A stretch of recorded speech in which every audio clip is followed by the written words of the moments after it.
अब से वो सवाल उन सवालों का जवाब दूंगी जो रेलेवेंट सवाल हैं, ठीक है। आप इस सरकार के जाल में फंसे हुए हैं। आप हमेशा वही पूछते हैं जो ये सरकार पूछवाना चाहती है, ठीक है। हर बार उनसे पूछिए।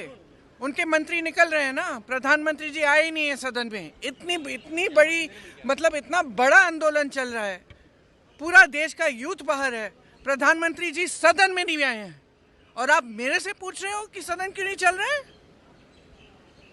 मुझसे पूछो कि क्या हो रहा है, स्टूडेंट्स के लिए क्या किया जा रहा है, स्टूडेंट्स के डिमांडों का क्या हो रहा है, ये पूछो ना। ये सारे सवाल पूछो। और ये जो मंत्री आ रहे हैं जा रहे हैं, इनसे पूछो इस्तीफा कब देंगे। आपने पूछा है? मैं जानना चाहती हूँ, आपने पूछा धर्मेंद्र जी से कि वो इस्तीफा कब देंगे? नहीं, आप बता दो, पूछा है कि नहीं? नहीं पूछा ना। आपने पूछा है? आपने पूछा धर्मेंद्र प्रधान जी से पूछा कि आप इस्तीफा कब दे रहे हैं? पूछा है आपने? जवाब दीजिए, यस और नो। नहीं, गोलमोल जवाब नहीं, गोल जवाब नहीं। आपने ठीक है, आपने हाँ जवाब नहीं दे रहे ना। आपने अमित शाह जी से पूछा कि उन्होंने लाठियां क्यों चलवाई? आपने अमित शाह जी से पूछा कि इतने छोटे छोटे बच्चे अस्पताल में क्यों हैं? कि जब बाहर प्रदर्शन कर रहे हैं उनके माता पिता उनको फोन भी नहीं कर सकते क्योंकि आपने इंटरनेट काटा है, NSA लगा है। किस लिए? ये आतंकवादी हैं। पूछा है आपने? तो जब आप पूछेंगे ना इनसे, तब मैं आपके सवालों की का जवाब दूंगा।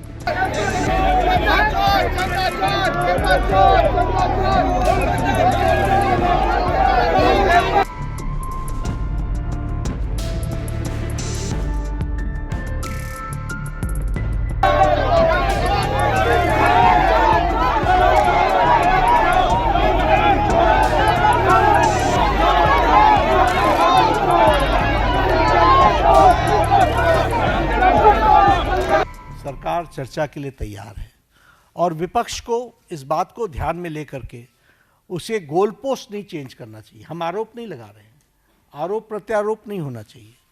हम इस समस्या का किस तरीके से निदान कर सकते हैं उसके बारे में हमको सोचना चाहिए और पार्लियामेंट सबसे उपयुक्त फोरम है जहां हम गहराई से इसकी चिंतन कर सकते हैं।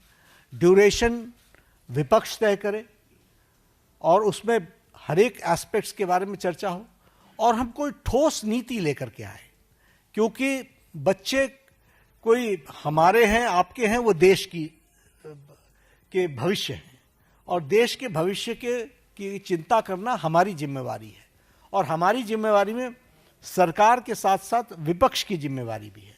इसलिए विपक्ष भी अपनी जिम्मेवारी को निभाए और हम सब साथ मिलकर इसका समाधान करें और कोई स्थायी समाधान की दिशा में हम आगे बढ़ें, ऐसा मैं निवेदन करना चाहता हूँ।